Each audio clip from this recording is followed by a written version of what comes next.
que sur ma tête, et que ça fait littéralement 10 minutes que j'essaie de commencer ma vidéo, que je bégaye en plus parce que je suis fatiguée. Ça fait littéralement genre 1 heure que je suis sortie.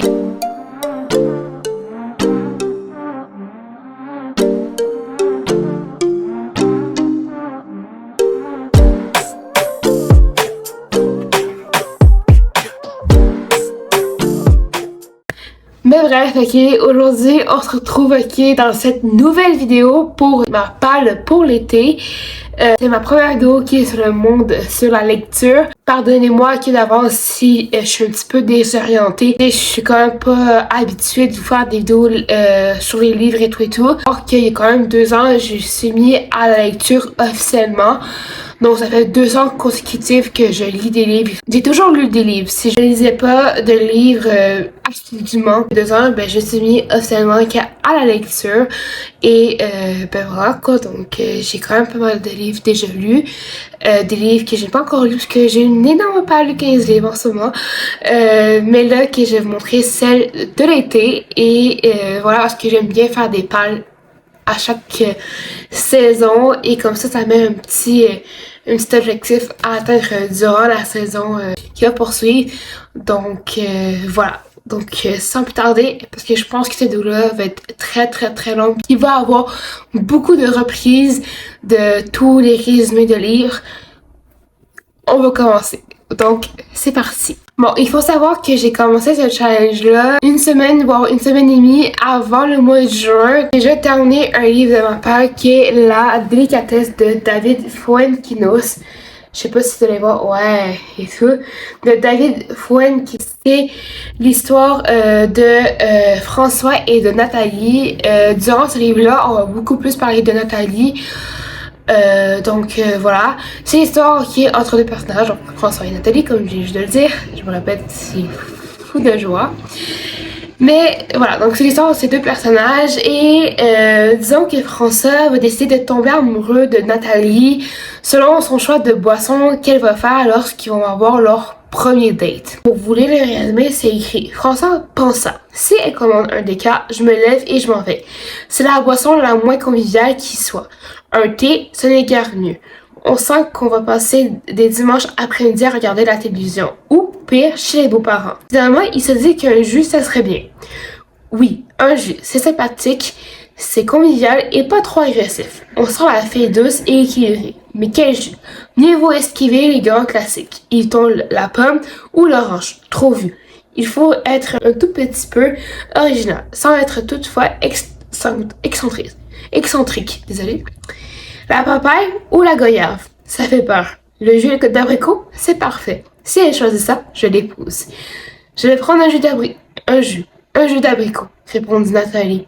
Il la regarda comme si elle était une effraction de la réalité. Donc voilà, et je vais pas trop dire mon avis dessus, parce que peut-être que je vais faire un point lecture sur mes lectures que j'ai faites récemment d'ici la fin de l'été et tout.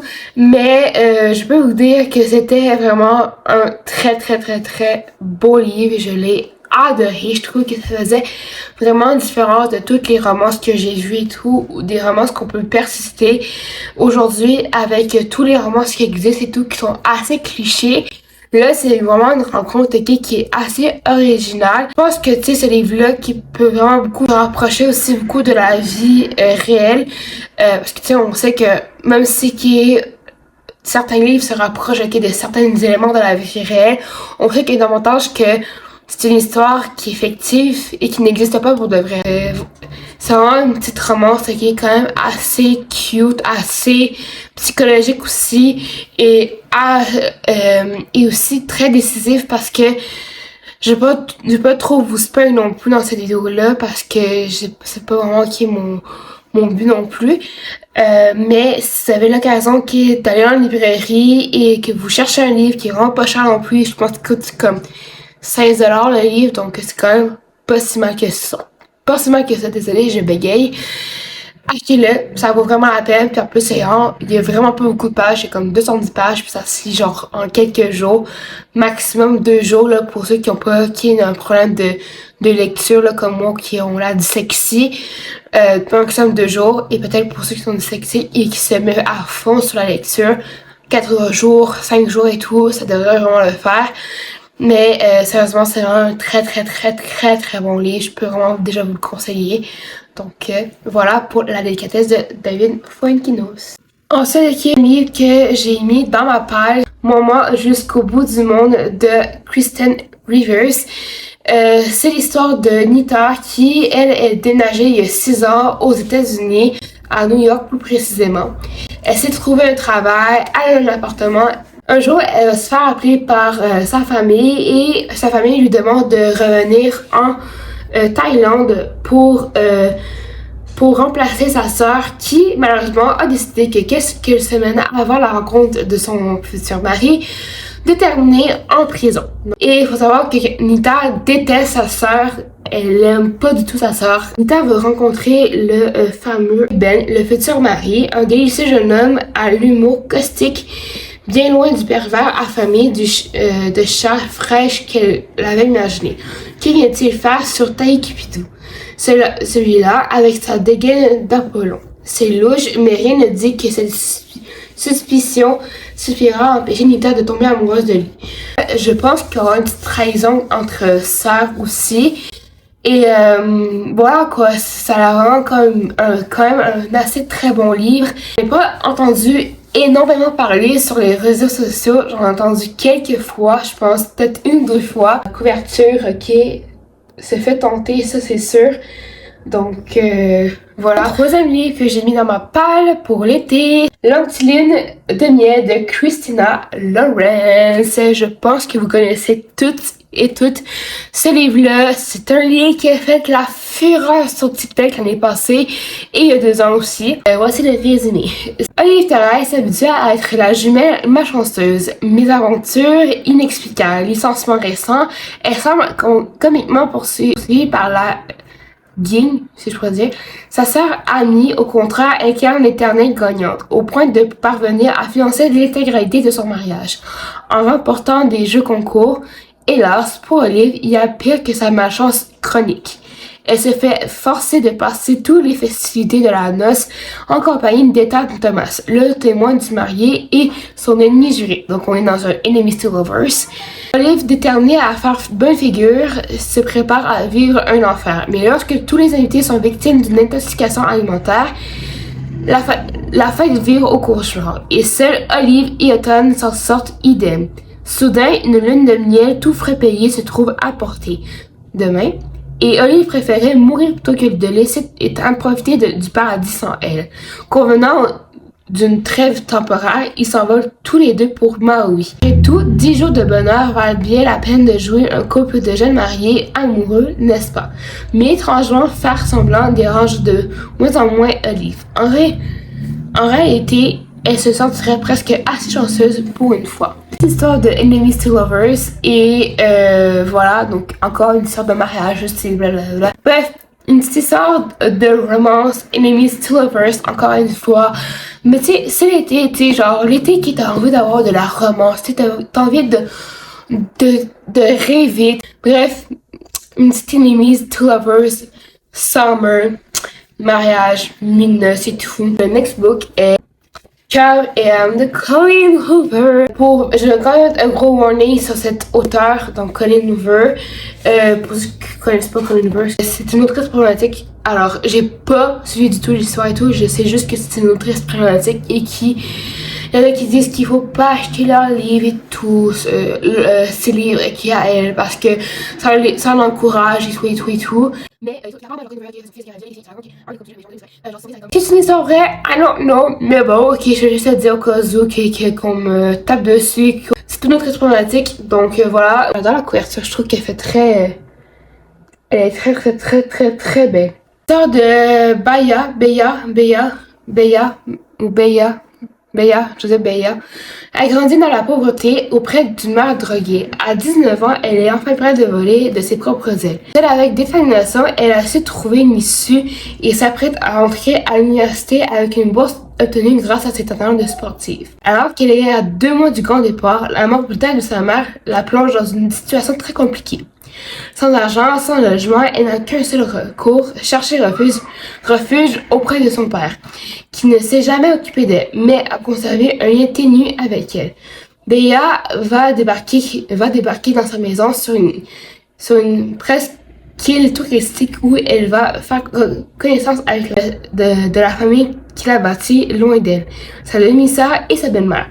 À sa grande surprise, elle est accueillie chaleureusement dans ce milieu si différent du sien. Elle va aussi rencontrer Samson, un garçon de son âge qui vit dans la somptueuse demeure voisine. Ils n'ont rien en commun, mais pourtant, elle sent en lui une âme sœur. Une âme sœur. Au cœur de cet été, elle va se rapprocher de lui et apprendre à connaître ce mystérieux jeune homme. Bref, voilà, c'est ce qu'on va voir dans ce livre-là. J'ai quand même hâte de lire ce livre-là parce que c'est quand même un livre qui a été très popularisé sur TikTok. C'est aussi un livre que j'ai entendu beaucoup de monde dire que c'était leur premier livre qui l'ont fait déclencher l'amour pour la lecture. Donc j'ai hâte de voir si ça vaut la hype ou pas. Et ce qui est, malgré toute la polémique sur TikTok et sur les autres réseaux, peut-être, mais peu sur TikTok, ça vaut la peine ou pas, ou non, finalement. Et enfin, me dire que j'ai enfin lu Carrière de Colleen Hoover. My God! Le prochain livre que je vais vous présenter, c'est un livre que j'ai ultra hâte de lire et tout. L'été où je suis devenue jolie. C'est pour tout vous dire que l'été où je suis devenue jolie de Jenny Han. Jenny Han qui a fait plusieurs films, qui a donc fait aussi la série L'été où je suis devenue jolie. D'ailleurs, c'est une série que je vous recommande à fond. C'est une série que vous pouvez voir sur Amazon, sur Prime Video. La couverture, je trouve qu'elle est vraiment magnifique. Et la tranche de lecture, elle est aussi magnifique, là. Je sais pas si vous voyez, c'est vraiment un très beau livre. Donc je vais vous lire la page la 4 pages de couverture. J'ai mieux lire les 4 pages de couverture parce que c'est beaucoup plus compréhensible de ce que je disais à moi. De ce que je dis moi. Je sais que tu sais, des fois on aime mieux que les booktubers ou des trucs comme ça disent leur propre résumé. Mais moi je suis pas capable. Ben je serais capable, c'est juste que tu sais, je me mélange très souvent dans mes mots. Les étés vous marquent à jamais. Comme chaque été, Billy, sa mère et son frère passent les vacances chez Susanna et ses 2 fils, Conrad et Jeremiah. Billy connaît les 2 garçons depuis longtemps et est depuis toujours attiré par le ténébreux Conrad.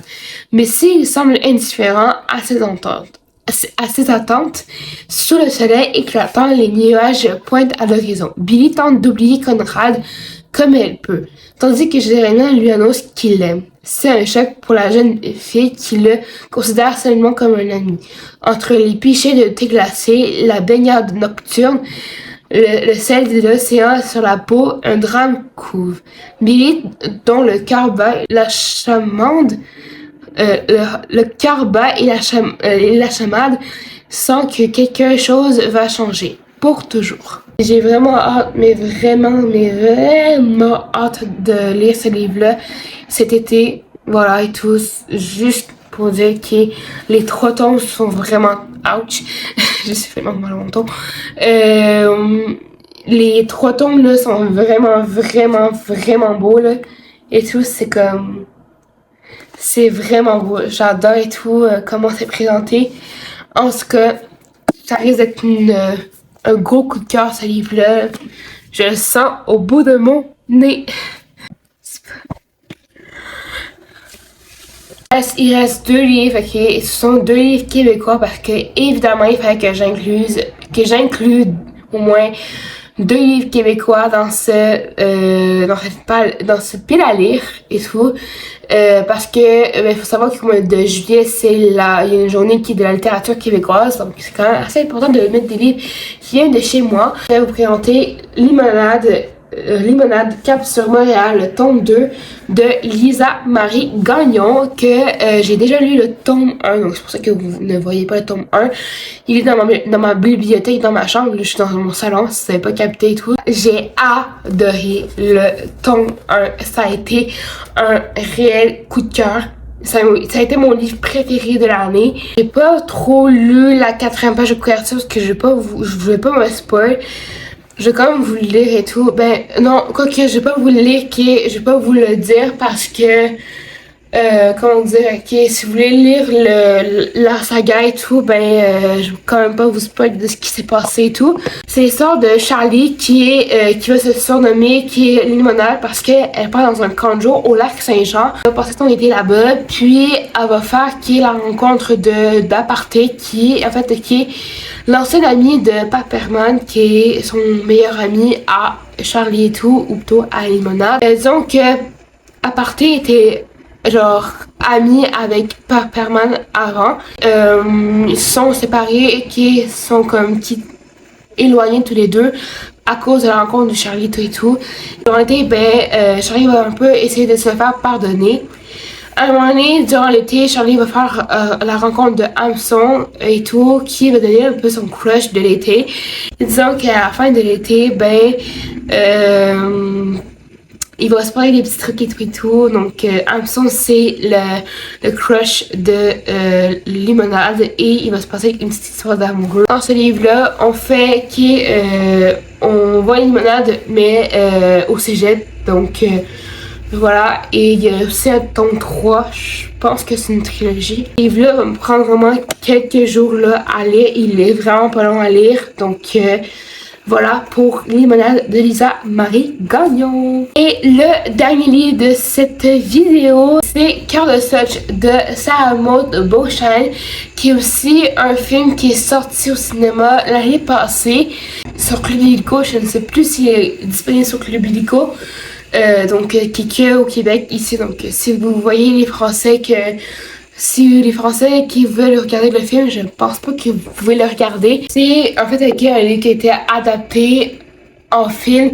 Donc c'est un livre québécois et un film québécois. Mais je vais quand même vous lire la 4e page de couverture. C'est écrit à 17 ans, Billy souhaite se laisser tomber dans les bras d'un garçon et goûter à l'amour pour la première fois. Mais l'été s'étire et les journées ordinaires s'enchaînent. Jusqu'au jour où elle rencontre Pierre, ce cycliste prodige aux boucles dorées et aux cuisses de fer. Elle se sent alors vivre fort enfin. C'est un grand moment pour son cœur d'adolescence qui va se briser sans que ça fasse trop mal. Récit lumineux, souvent drôle, parfois doux, amer, Cœur de Such est une œuvre incontournable de la littérature jeunesse, un roman sur l'amour et les désirs qui pose un regard nostalgique sur le passage d'une jeune femme vers l'âge adulte. La version Airback, donc vous pouvez voir que c'est la version qui est reliée. Et dans cette version reliée, il y a les scripts qu'on peut retrouver. Donc, comme exemple, scène 2.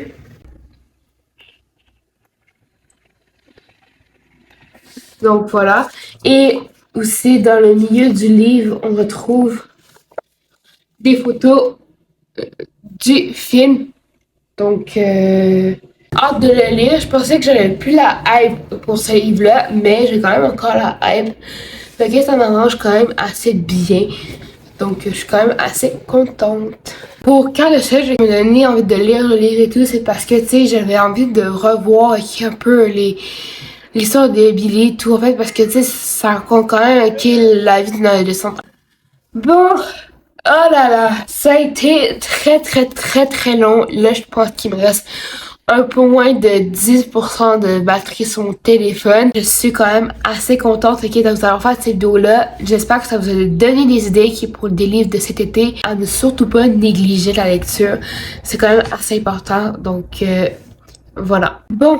Je pense que j'ai beaucoup parlé durant cette vidéo-là. Je pense que cette vidéo-là va me prendre beaucoup de temps à monter, mais c'est pas grave, ok? Sur ce, moi, je vous dis adieu. Je vous dis au revoir. À la prochaine vidéo. Je vous souhaite un extrême bon été à tout le monde. De très bonnes vacances. J'espère que vous allez partir en voyage. Que vous allez faire aussi, des très bonnes lectures aussi.